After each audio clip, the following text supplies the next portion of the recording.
තෙන්දී add වෙන vocal එක කියන්නේ සාමාන්‍යයෙන් සින්දුවක තියෙන එක එලිමන්ට් එකක් විතරයි.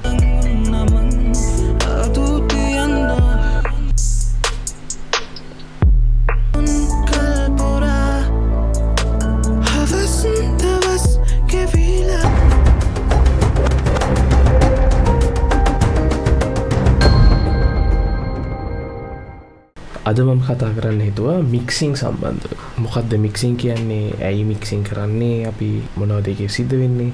ඒ වගේ දේවල් සම්බන්ධව. ඔයා මික්සිං කරන කෙනෙක් නම්, ඔයා සින්දු හදන කෙනෙක් නම්, මියුසික් කම්පෝසර් කෙනෙක් නම් ඔයාට මේ වීඩියෝ එක වැදගත් වේවි. නමුත් ඔයා සින්දු අහන කෙනෙක් නම් බොහෝ විට මේක සම්බන්ධව ලොකු සැලකිල්ලක් දක්වන්නේ නැති කෙනෙක් වෙන්න පුළුවන්. අද මම කතා කරනවා මගේ ෆියෝනා සින්දුවේ මික්සින් බ්‍රේක්ඩවුන් එක. ඔයා මික්සින් කරන කෙනෙක්ද එහෙම නැත්නම් මියුසික් කම්පෝස් කරන කෙනෙක්ද කියන එක මත ඔයාට මේ වීඩියෝ එක වැදගත් වෙනවද නැද්ද කියන එක තීරණය වෙනවා. මොකද අපි සාමාන්‍ය සින්දු අහන කෙනෙක් නම් බොහෝ විට මික්ස් එකක් කියන එක සම්බන්ධව සැලකිලිමත් වෙන්නේ නැහැ. ඔයා කනට ඉයර්ෆෝන්ස් දෙකක් දානවා, එහෙම නැත්නම් ස්පීකර් එකකින් අහනවා වගේ වෙන්න පුළුවන්.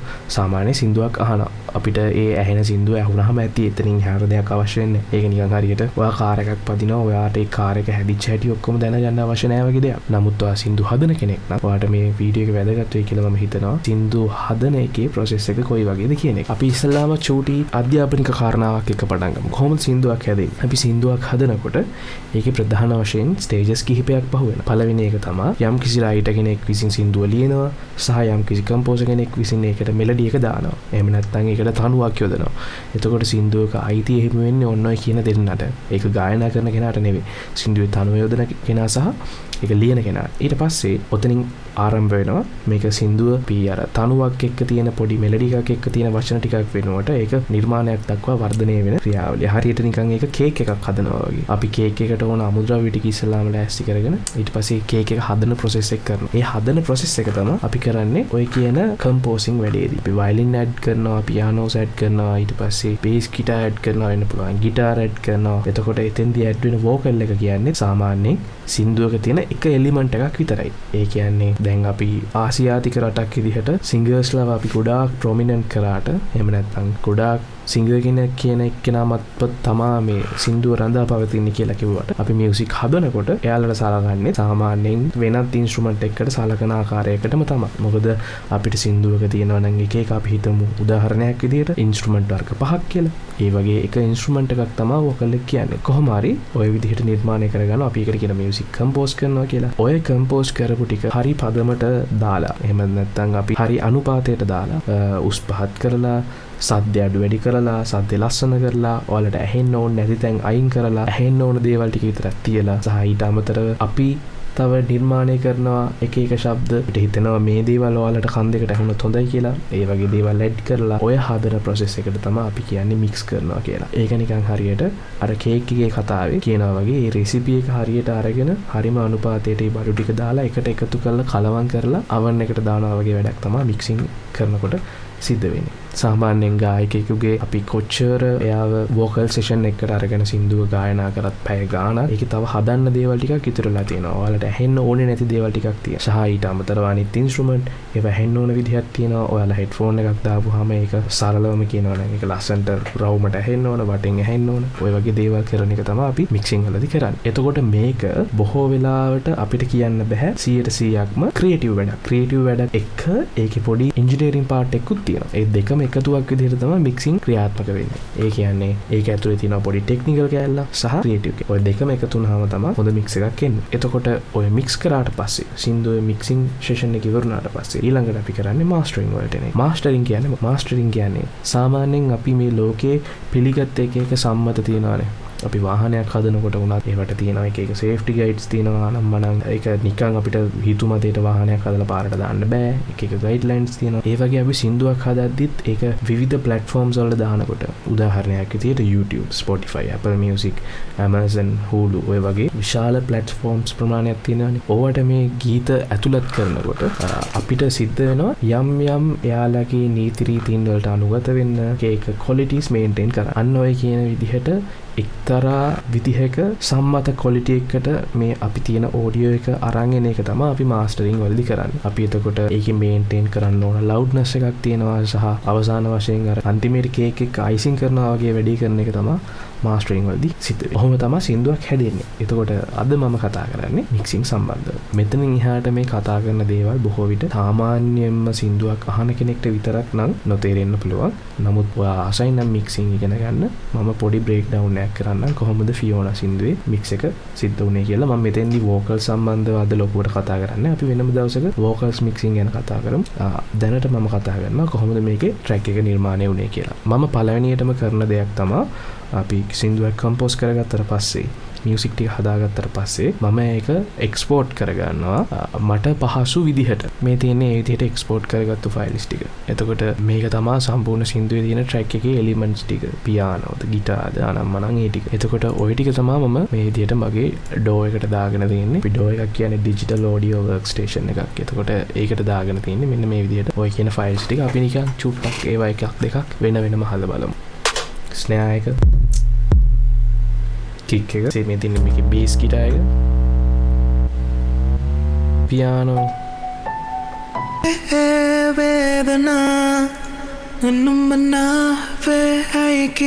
මම සාමාන්‍යයෙන් මික්ස් එකක් කරනකොට ඉස්සල්ලාම මික්ස් කරන්න පටන් ගන්නෙ ඩ්‍රම්ස් වලින්. සහ සාමාන්‍යයෙන් බොහෝ දෙනෙක් ඒක ඒ විදිහට තමයි කරන්නේ. ඉස්සල්ලාම ඩ්‍රම්ස්, ඊට පස්සේ බේස්, ඊට පස්සේ අනෙකුත් instrument, piano, guitars, violin, strings අනම්මනම් ඒ ටික. ඊට පස්සේ අවසානයේට වෝකල්ස්. ওই විදිහට තමයි බොහෝ වෙලාවට ගොඩ දෙනෙක් මික්ස් එකක් කරන්නේ. එතකොට මේ තියෙන්නේ මගේ ඩ්‍රම්ස් ටික විතරක්. එතකොට ওই ඩ්‍රම්ස් වල මම ප්‍රධාන වශයෙන් ඉස්සල්ලාම කික් එක හදාගන්න පාවිච්චි කරලා තියෙනවා. ඊටාම සුළු ප්‍රමාණයක් ප්ලගින්ස් පාවිච්චි කරලා තියෙනවා. හොඳට මතක තියාගන්න ඕන කාරණාවක් තමයි අපිට ප්ලගින්ස් අවශ්‍ය නම් විතරයි අපි පාවිච්චි කරන්නේ. ඒක අවශ්‍ය නැත්නම් ඉතින්ට පාවිච්චි කරන්න ඕනේ නැහැ. ගොඩක් දෙනෙක් හිතන් ඉන්න කාරණාවක් තමයි මොකක් හරි සින්දුවක් හදනකොට අපි තියෙන එලිමන්ට් එකකට එහෙම නැත්නම් අපි පාවිච්චි කරන ඉන්ස්ට්‍රුමන්ට් එකකට අනිවාර්යෙන් ගොඩාක් ප්‍රොසෙසින් හෙවි ප්‍රොසෙසින් කරන්න ඕනේ. නමුත් ඒක එහෙම දෙයක් නැහැ. ඔයා ප්‍රොසෙස් කරන්න ඕන ඔයාට අවශ්‍ය නම්. ඒ ඔඩියෝ එකේ ප්‍රොසෙස් වෙන්න ඕන දෙයක් තියෙනවා නම් ඔයා ප්‍රොසෙස් කරාට ප්‍රශ්නයක් නැහැ. එතකොට මට දැන් මේ කික් එකේ අපි බලමු කොහොමද මේකට ප්ලගින්ස් ඇඩ් වෙන්නේ නැතුව සත්‍ය කියලා.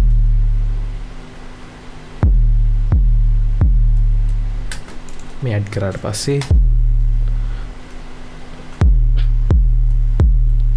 ඔයාලට ඇහෙනවා ඇති මේකේ ප්‍රධානම වශයෙන් ඇහෙන වෙනසක් තමයි normal තිබුණ කික් එකට වඩා saturated වෙච්ච කික් එකක් ඇහෙන්නේ. ඒ කියන්නේ සාමාන්‍යයෙන් අපි පාවිච්චි කරපු කික් එකට වඩා තව ගොඩක් මේකට විවිධ දේවල් සද්ද ඇඩ් වෙලා තියෙනවා. පොඩි දේවල්. අපි ඔකට කියනවා harmonics ඇඩ් කරනවා කියලා. එතකොට ඒකෙදි සිද්ධ කරන්නේ ඉස්සල්ලාම මම මේකට EQ එකක් පාවිච්චි කරලා තියෙනවා. ඒ කියන්නේ මට අවශ්‍ය කික් එක කොයි විදිහට හදා ගන්න ඕන කියන එක සම්බන්ධව. එතකොට මේ කික් එකේ මම මේ මට අවශ්‍යම තැන් ටික විතරක් උස්සලා තියෙනවා. ඒ කියන්නේ මට බූස්ට් කරගන්න ඕන තැන්. මේ කික් එකේ අපි කියනවා මේකට මේ කික් එකේ සම්පූර්ණ බේස් එක පාදම තියෙන්නේ මෙන්න මේ හරිය. ඒ නිසා තමයි මම මේක උස්සගෙන තියෙන්නේ. ඊට අමතරව මට අනවශ්‍ය දේවල් ටික තමයි මම මේ විදිහට EQ එකෙන් කපාගෙන තියෙන්නේ. සහ මට මේ කික් එකක් ඇහෙනකොට ඒ කික් එකේ බේස් එකත් එක්ක තව ඒ කික් එකේ පොඩි හයිස් කොටසකුත් තියෙනවා. ওই දෙකම ඇහුනාම තමයි ලස්සනට අපි කියන්නේ පංචි විදිහට ඇහෙනවා කියලා. ඒකට සිංහල වචනය කරස් ගාලා වගේ හරි ඒකට අදහසක් කියන්න බෑ. නමුත් රාංචි වගේ සද්දකින් ඇහෙනවා කියන එක තමයි මේකේ අදහස් තියෙන්නේ. එතකොට ඒ වගේ එකක් හදාගන්න අවශ්‍ය නිසා තමයි මේ වගේ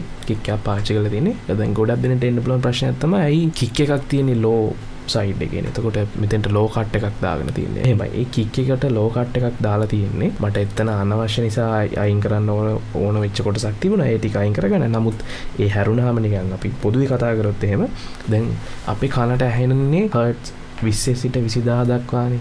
ඒ අතරතුර තියෙන හැම ෆ්‍රීකවෙන්සි එකක්ම අපිට ඇහෙනවද? නෑ. ඒ කියන්නේ සම්මතයක් විදිහට අපි පිළිගන්නේ මනුස්සයාට ඇහෙන්නේ ප්‍රමාණික කියලා. නමුත් ඒක විවිධ හේතුන් තියෙනවා ඒක ඇහෙන්නේ නැති වෙන්න. එකක් තමයි අපේ තියෙන කනේ තියෙන ගුණාත්මක භාවය. සමහර විට අපි වයසට යනකොට අපේ වයස වැඩි වෙනකොට ඒ ඇහෙන ප්‍රමාණය එන්න අඩු වෙනවා, වෙනස් වෙනවා. ඒ වගේ දේවල්. සහ මේ 20 ඉඳන් 20000 දක්වාම ශබ්දය ප්‍රතිනිෂ්පාදනය කරන්න, ආයෙ උත්පාදනය කරන්න පුළුවන් ඩිවයිසස් බොහොම අඩුයි. හරිද? දැන් සාමාන්‍යයෙන් මෙතන තියෙන මේ 20 වගේ එකක් සද්ද ඇහෙනවට වඩා ඇඟට දැනෙන තරමේ ලොකු කම්පනයක්. එතකොට ඒ වගේ ලොකු කම්පනයක් දැනෙන විදිහේ ස්පීකර්ස් වලින් අපි සාමාන්‍ය එදිනදා ජීවිතේ සින්දු අහන්නේ නැහැ. එතකොට අර අපිට අවශ්‍ය ටික තියාගත්තොත් ඇති. සහ මේ මෙතන 16000න් 17000න් එහාටත් අපිට ඇහෙන්නේ නැහැ. අන්නත් අමාරුයි කොහොමත්. සහ බොහෝ දෙනෙක්ට ඇහෙන්නේත් නැහැ. එතකොට මේ දේවල් ඔලිය තියාගෙන වැඩ කරොත් පහසු මේක කරන්න අවශ්‍ය දෙයක් නෙවෙයි. නමුත් මම ඒක ඒ විදිහට පාවිච්චි කරලා තියෙනවා. සහ ඊට අමතරව මම තව ප්ලගින් එකක් යූස් කරලා තියෙනවා. මේකේ නම sugar. එතකොට මේක මම පාවිච්චි කරලා තියෙන්නේ harmonic excite එකක් විදිහට. ඒ කියන්නේ දැන් ඔයාලට මේ කික් එක ප්ලේ වෙනකොට මේ කොටසේ පේන්නේ මේ කික් එකේ තියෙන සියලුම ෆ්‍රීකවෙන්සි. දැනට මේ කික් එක ඇතුලේ මේ ෆ්‍රීකවෙන්සිස් වලින් තමයි ශබ්දය උත්පාදනය වෙන්නේ. එතකොට ඊට අමතරව මම ඒකට අමතරයෙන් තව දේවල් ටිකක් ඇඩ් කරනවා. තව හයිස් ටිකක් ඇඩ් කරනවා. ඊට පස්සේ තව ලෝස් ටිකක් ඇඩ් කරනවා. අපි ඒකට කියනවා සැටියුරේට් කරනවා කියලා. මේ සැටියුරේෂන් ඇඩ් කරලා තියෙනවා. එතකොට අර කික් එකේ නොතිබුණු තවත් අමතර ෆ්‍රීකවෙන්සි ටිකක් මම ඒකට ඇඩ් කරලා තියෙනවා. හරිද? ඒක නිසා තමයි ඔයාලට හරියට කික් එක ඇහුවොත් එහෙම කික් එකේ අවසානයේ ටේල් එකේ වගේ පොඩි සද්දයක් ඇහෙනවා. හරි? ඒක ඇඩ්ලා තියෙන්නේ මේකේ. මම මේක අයින් කරොත් එහෙම ඒ සද්දේ නෑ. හරි? ඊට අමතරව මම මේකේ ස්නේහා එකට ලොකු දෙයක් පාවිච්චි කරලා නෑ. පොඩි EQ එකක් පාවිච්චි කරලා තියෙනවා. මට අර එක තැනක විතරක් චුට්ටක් ෆ්‍රීකවෙන්සි වැඩියෙන් ඇහුණා වගේ දැනුන නිසා පොඩි කට් එකක් දාලා තියෙනවා. ඊට අමතරව ලොකු දෙයක් කරලා නැහැ. සහ ඊට පස්සේ හයි හැට් එක තියෙනවා. හයි හැට් එකට EQ එකක් විතරයි පාවිච්චි කරලා තියෙන්නේ. දැන් ඇයි මම මේ ඩ්‍රම්ස් වල තියෙන අනිත් ඒවාට ලොකුවට ප්‍රොසෙසින් පාවිච්චි කරලා නැත්තේ වගේ එකක් ඇහුවොත් එහෙම ඒකට දෙන්න පුළුවන් හොඳම උත්තරේ තමයි මම මේ පාවිච්චි කරලා තියෙන ගොඩාක් ඒවා සාම්පල්ස් නේ. එතකොට හයි හැට් එක, කික් එක, ඊට පස්සේ ස්නේහා එක, ඔය වගේ දේවල් මම පාවිච්චි කරපු විවිධ සාම්පල් අන්තර්ජාලයෙන් ගත්ත ඒවා. එතකොට ඒවා කොහොම ඩිජිටලි හදපු සද්ද සාමාන්‍යයෙන් එළියේ ලයිව් ප්ලේ කරපු ඒවා වගේ තමයි අපිට ගොඩාක් දේවල් හදන්න දේවල් තියෙන්නේ. සහ ඒ කියන්නේ මෙහෙමයි. ඒක ක්‍රියේටිව් ඇස්පෙක්ට් එකෙන් ගත්තොත් එහෙම අපිට ඕනම සද්දයක හදන්න ඕන තරම් දේවල් තියෙනවා. නමුත් මගේ මෙතෙන්දී අවශ්‍ය ශබ්දය ගන්න මට තව ප්‍රොසෙසින් කරන්න අවශ්‍ය නැහැ. මොකද හේතුව මේක ඇතුලේ unwanted frequencies අඩුයි. එතකොට මම නිකන් EQ එකක් විතර පාවිච්චි කරා. චුට්ටක් තව හයි සූස්සලා තියෙනවා. ඇයි මම මේ ලෝ කට් එකක් දාගෙන සාමාන්‍යයෙන් $1500 එනකම් වගේ කපලා දෙතෙන්ට එනකම් මට හයි හැට් එක ගන්න දෙයක් නැහැ. හයි හැට් එක කියන්නේම දැන් ඩ්‍රම්ස් කියන්නේ ඉතාලම ඩයිනමික් එකක් තියෙන ඉන්ස්ට්‍රුමන්ට් එකක් නේ. ඒක ඇතුලේ කික් එක බේස් නියෝජනය කරනවා. ඊට පස්සේ ටොම්ස් වලින් සහ න්‍යායකින් හොඳ මිඩ් ශබ්ද ටිකක් ගන්න පුළුවන් සහ හයි හැට් එකකින් ඊට සිම්බල්ස් වලින් හයි ශබ්ද ටිකක් ගන්න පුළුවන්. ඒක ඇතුලේ කොහොමද ලෝ එකක් නැහැ හයි හැට් එක. ඒකට මට අවශ්‍ය නැහැ. ඒ නිසා මම ඒ ටික අයින් කරගෙන තියෙනවා මේ විදිහට. පොදුවේ මම සම්පූර්ණ ඩ්‍රම් එකටම EQ එකක් දාගෙන තියෙනවා. ඇයි EQ එකක් දාගෙන තියෙන්නේ? සමහර තැන්වලදී මම මේ EQ එක පාවිච්චි කරා මේ ඩ්‍රම් එකේ සද්දේ පොඩ්ඩක් වෙනස් කරගන්න. අපි එකක් චුට්ටක් බලමු. ඔය දකින්න ඇති මෙන්න මෙතනදී මේ තියෙන්නේ මම පාවිච්චි කරපු EQ එකට දාපු අපි මේවට කියන ඔටෝමේෂන් කියලා. ඔටෝමේෂන් කියන්නේ මට අවශ්‍යයි ඔටෝමැටිකලි මගේ සද්දේ සින්දුවේ සමහර තැන්වලදී විවිධ වෙනස්කම් වලට භාජනය කරන්න. එතකොට මම ඒකට පාවිච්චි කරන ඔය ඔටෝමේෂන් කියන එක. ඒක මම ලින්ක් කරලා තියෙනවා මේ ප්ලගින් එකට. එතකොට මේ ප්ලගින් එකෙන් කරන්නේ මට අවශ්‍ය වෙලාවට මට පුළුවන් EQ එකක් මාර්ගයෙන් සම්පූර්ණ ඩ්‍රම්ස් වලම ෆ්‍රීකවෙන්සි එහාට මෙහාට කට් කරන්න, ආපහු ඇඩ් කරන්න, ඒ වගේ දේවල් කරන්න. එතකොට පොදුවේ අපි ඩ්‍රම්ස් ටික ඔක්කොම හපුවාම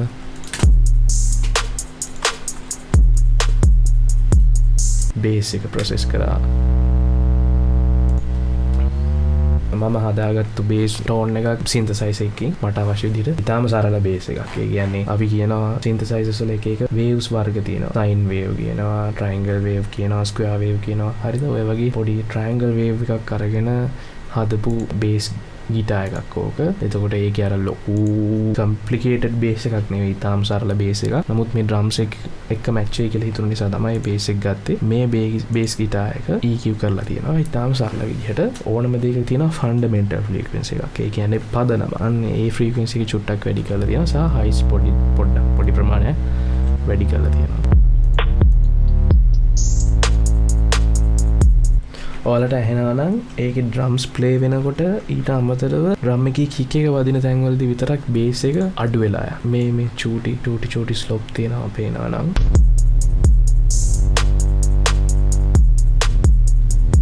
අපි ඔකට කියන සයිඩ් චේනින් කරනවා කියලා. මෙතන ඒක නැහැ. මොකද හේතුව මම ඒක හදාගත්තේ මේක කම්පෝස් කරන වෙලාවේදී. තින්දුව කම්පෝස් කරන මොහොතේදී සයිඩ් චේන් කරලා කික් එක හදාගන්න. ඒ සයිඩ් චේන් කරද්දී සිද්ධ වෙන්නේ දැන් කික් එක කියන්නේ බේස් ෆ්‍රීකවෙන්සි තියෙන ඉන්ස්ට්‍රුමන්ට් එකක් සහ බේස් ගිටාර් එක කියන්නේ බේස් ෆ්‍රීකවෙන්සි තියෙන ඉන්ස්ට්‍රුමන්ට් එකක්. දැන් එකම වෙලාවේ ওই දෙකම ප්ලේ වෙනකොට ඒක එක උඩ නිකන් ක්ලෑෂ් වෙන්න පුළුවන්. කියන්නේ විකාරයක් වගේ නැත්තම් කලබලයක් වගේ ඇහෙන්න පුළුවන්. මම කරන්නේ එතෙන්දී ඔය ඉන්ස්ට්‍රුමන්ට් දෙකෙන් එකකට එක අවස්ථාවකදී ප්‍රොමිනන්ට් වෙන්න අවස්ථාවක් දෙනවා.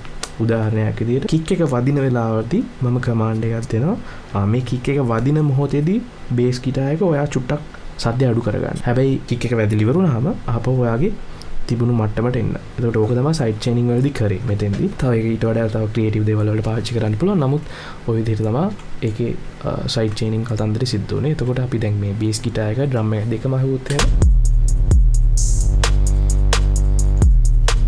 ඊළඟට කතා කරමු මේකේ පියානෝ එක ගැන. මේකේ පොඩි වැදගත්කමක් තියෙනවා මේ පියානෝ එක සම්බන්ධව. ඒකට හේතුව තමයි පියානෝ එකේ ඔයාලට ඇහුනොත් හරියට අහනවා නම් මේකේ ටියුන් එක අවුට් යන්නේ. පිච් එක අවුට්. හරි ඒක එතකොට හිතලම කරපු කාරණාවක්. මේකෙත් පොඩි කිව් එකක් පාවිච්චි කරලා තියෙනවා මම මට අවශ්‍ය විදිහට. ඊට අමතරව මේ වේව්ස් ලගේ මේ ප්ලගින් එක පාවිච්චි කරලා තියෙනවා. ඊට පස්සේ එතන ඔය වැදගත් කාරණාව සිද්ධ වෙන්නේ මේ ටයිම්ලස් කියන ප්ලගින් එකකින්. මේක ඩිලේ එකක් දාන්න පාවිච්චි කරපු ප්ලගින් එක. ඔයාලට පේනවා නම් මේකේ මේ පිච් කියන එක පිච් එක මං ෂිෆ්ට් කරලා තියෙනවා පොඩ්ඩක් එහාට. ඒ කියන්නේ පියානෝ එක වදිනවා හරි ටියුන් එකේ. නමුත් පියානෝ එකේ ඩිලේ එක යන්නේ වෙන පිච් එක. හරිද? ඒක මම ඒ විදිහට කරේ. මේකේ තියෙන්නේ පොඩි ෂෝකී ස්වරයක් මේ සින්දුවේ. මේකේ ජොන්රා එක මම පාවිච්චි කරලා තියෙන්නේ පොඩ්ඩක් මොඩර්න් පොප් ස්ටයිල් එකෙම තමයි. සහ ඊට අමතරව මේකේ පොඩි ට්‍රැප් මික්ස් එකකුත් යනවා. ට්‍රැප් සහ පොප් මික්ස් එකක් තමයි යන්නේ. හැබැයි මේකේ සින්දුවේ කියන්නේ පොටචටියක් වගේ කතාවක් සම්බන්ධ ආදරයක් අහිමි වෙච්ච පිරිමියෙක් කියන්නේ. එතකොට අර ඒකේ තියෙන මූඩ් එක ගන්න තමයි මම චුට්ටක් ඔය විදිහට පියානෝ එක එහාට කරලා හදලා තියෙන්නේ. ඊට අමතරව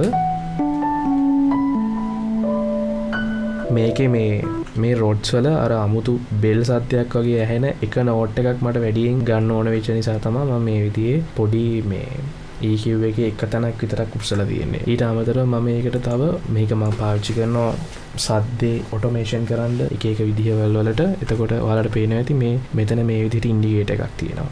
ඔය යන ටෙම්පෝ එකට මගේ ඔය රොඩ් සද්දේ කනේ එහාට මෙහාට ගමන් කරනවා. left to right ඔය විදිහට. ඊට පස්සේ තව මේ වගේ සීක්වෙන්ස් එකක් EQ එකක් පාවිච්චි කරලා තියෙනවා. ඊට පස්සේ ස්ටේබ්ලයිස් එකක් පාවිච්චි කරලා තියෙනවා. ස්ටේබ්ලයිස් එකකින් කරන්නේ මෙතන පොඩ්ඩක් අපි අර මේ ෆ්‍රීකවෙන්සිස් වල සමතුලිතතාවය රැක ගන්න පාවිච්චි කරන ප්ලගින් එකක්. මම මේ පාවිච්චි කරලා තියෙන ප්ලගින් එකේ ලෝස් ගොඩාක් අඩුයි, හයිස් ගොඩාක් වැඩි. නම් මට ස්ටේබ්ලයිස් එකක් දාලා පුළුවන් ලෝස් සහ හයිස් බැලන්ස් කරගන්න එක යම්කිසි මට්ටමක්. දැන් හැම වෙලාවෙම ඒක හරියන්නේ නැහැ. හරි. මොකද හේතුව දැන් නිකන් හිතන්නකෝ පාවිච්චි කරන්න ඕනේ බේස් වැඩි ඉන්ස්ට්‍රුමන්ට් එකක් කියලා. ඉතින් එතෙන්දී හයිස් සහ ලෝස් සමාන වුණු ප්‍රශ්නයක් වෙනවා. ඒතර ඒක කල්පනාකාරීව පාවිච්චි කරන්න ඕනේ. තව සීක්වෙන්ස් එකක් ඒකේ මම ක්ලැරිටි එක වැඩි කරගන්න පොඩි ප්ලගින් එකක් පාවිච්චි කරලා තියෙනවා. මොකද මේ සින්තසයිසර්ස් එක ගනුදෙනු කරලාදී පොඩි ප්‍රශ්නයක් එන එකක් තමයි අවශ්‍ය දේවල් වගේම අනවශ්‍ය ෆ්‍රීකවෙන්සිස් ගොඩක් ඇඩ් වෙනවා. එතකොට තියෙන අර ක්ලැරිටි ගතිය නැති වෙලා යනවා. ඒ නිසා මේකටත් EQ එකක් ඇඩ් කරගෙන දිනවා. මෙන්න මේ ෆ්‍රීකවෙන්සි එක මට කරදරයක් නිසා තමයි මම මේක අඩු කරගෙන තින්නේ. අපි ඒක විතරක් උස්සලා බලමු.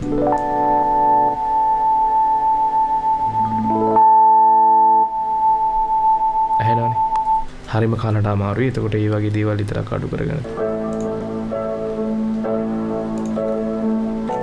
තව පියානෝ එකක් පාවිච්චි වෙනවා.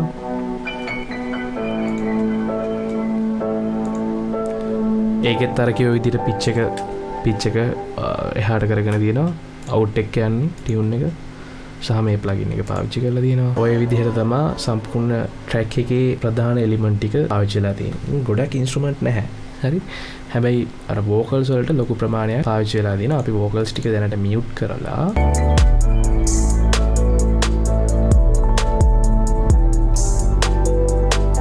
ඔය විදිහට තමයි ට්‍රැක් එකේ මික්ස් එක සිද්ධ වුනේ. මේකේ වෝකල්ස් වල ලොකු දේවල් ටිකක් මම වෙනස් කරලා තියෙනවා. මොකද හේතුව මට අවශ්‍ය වුණා මේක ට්‍රැක් එක සිම්පල්ව හදන්න. නමුත් පොඩි ට්‍රැප් සහ පොප් වලට අදාළ කරන කාරණාවල් ටිකක් වෝකල්ස් වලදී ඇඩ් කරගන්න. ඔයාලට ට්‍රැක් එකක් මික්ස් කරනකොට පාවිච්චි කරන්න පුළුවන් ලොකුම දෙයක් තමයි ඔටෝමේෂන් කියන්නේ. ඔටෝමේෂන් වලින් ගොඩක් ජීවයක් දෙන්න. ට්‍රැක් එකට අවශ්‍ය අර නිකන් ඩල් ගතියක් තියෙනවා. නැකේ පණ නැති ගතියක් තියෙනවා. නම් ඒක නැති කරලා දාන්න ලොකුවටම පාවිච්චි කරන්න පුළුවන්. එන්දී මම මේක මේ විදිහට කරලා තියෙන්නේ මේ එකවර ගොඩාක් ප්ලගින්ස් ප්‍රොසෙස් කරන්න අමාරු නිසා මම වෙනම වෝකල්ස් ටික ප්‍රොසෙස් කරලා ඒක එක්ස්පෝර්ට් එකක් අරගෙන තමයි මේකට දාලා තියෙන්නේ. නමුත් මේ ප්‍රොජෙක්ට් එක ඇතුළතදීත් මේ ප්‍රොසෙස් කරපු වෝකල්ස් වලට තව ගොඩාක් ඉෆෙක්ට්ස් ඇඩ් කරලා තියෙනවා.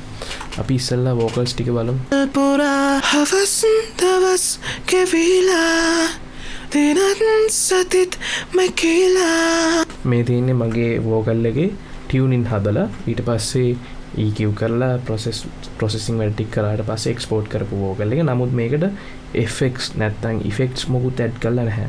අපි ප්‍රධාන වශයෙන් පාවිච්චි කරන effects දෙකක් තියෙනවා මේ ලෝකේ. එකක් reverb එක, අනිත් එක delay එක. එතකොට ඔය කියන effects ඇඩ් කරලා නැහැ. නමුත් මේ තියෙන්නේ process කරපු audio එකක්. හරි. එතකොට අපි නිකන් අහලා බලමු. ඔය විදිහට වෝකල් එක තියලා track එක ඇහුවොත් එහෙම වෙන කිසිම effect එකක් නැතුව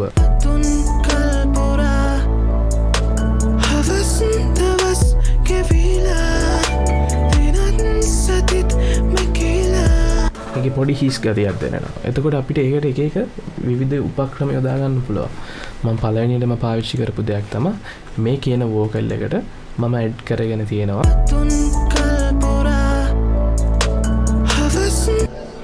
මේ විදිහට ඩිලේ එකක්. එතකොට ඊට අමතරව තව සෙකන්ඩ් ඩිලේ එකක්.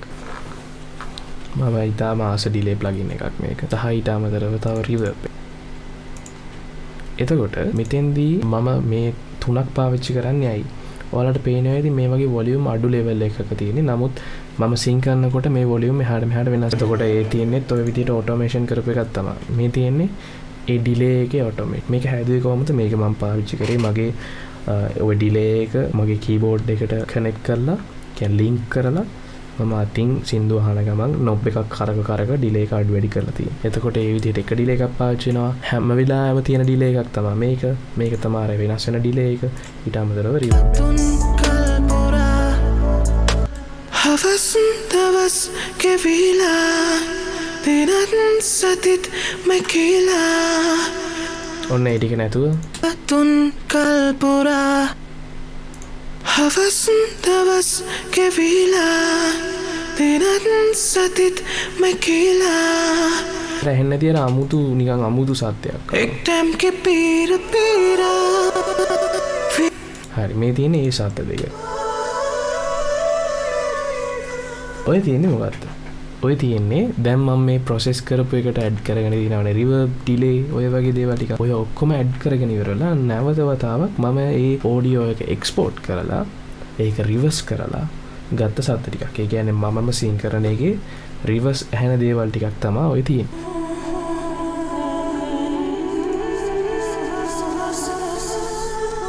එතකොට දැන් මේකේ වෙන මොකුත් ඉෆෙක්ට් මට දාන්න අවශ්‍යතාවයක් නැහැ. මොකද මම කලින් ඒ ටික දාලානේ එක්ස්පෝර්ට් කරලා දෙන්නේ. දැන් උදාහරණයක් විදිහට මේ තියෙන්නේ ඔන්න ඒ සද්දේ. ඕක තමයි මේ විදිහට රිවර්ස් කරලා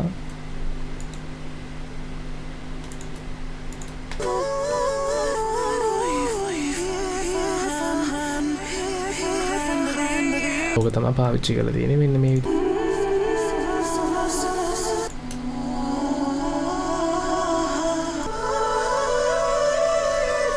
දැන් ඕක මේන් වෝකල් එකත් එක්ක ඉතාලම ලස්සනට ඇහෙනවා.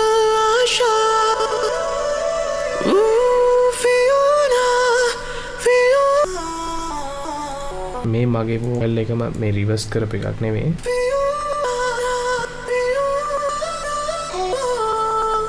මගේ වෝකල් එකම සාමාන්‍ය වෝකල් එකම අරගෙන ඒක ඊට වඩා තව ටිකක් ප්‍රොසෙස් කරලා අපි මම මෙතෙන්දි පාවිච්චි කරලා තියෙන්නේ මේ gross speed කියන ප්ලගින් එක. ඔය අමුතු විදිහට ඒක කැඩි හෙන්න නම් බලන්න ඒ වගේ දේවල් වලට ඊට අමතරව පොඩි EQ එකක් පාවිච්චි කරලා තියෙනවා. මේ සාමාන්‍ය වෝකල් එක ඇහෙන ප්‍රමාණයට වඩා ගොඩක් බේස් සහ මිඩ් ෆ්‍රීකවෙන්සිස් කපලා. ඔන්න ඔය ලේයර්ස් ටික ඔක්කොම එකතු වුනහම වෝකල් එක ඇහෙනවා.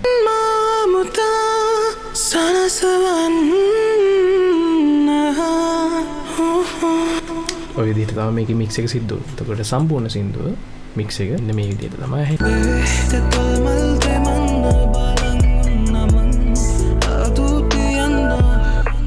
අපි තවත් දවසක හම්බෙමු මේ වගේ මික්සින් බ්‍රේක් ඩවුන් එකකින්. හරි නැත්නම් එහෙම නැත්නම් මියුසික් වලට රිලේටඩ් තවත් මොකක් හරි කම්පෝසින් සම්බන්ධ දෙයක් හරි ඒ වගේ දෙයකින්.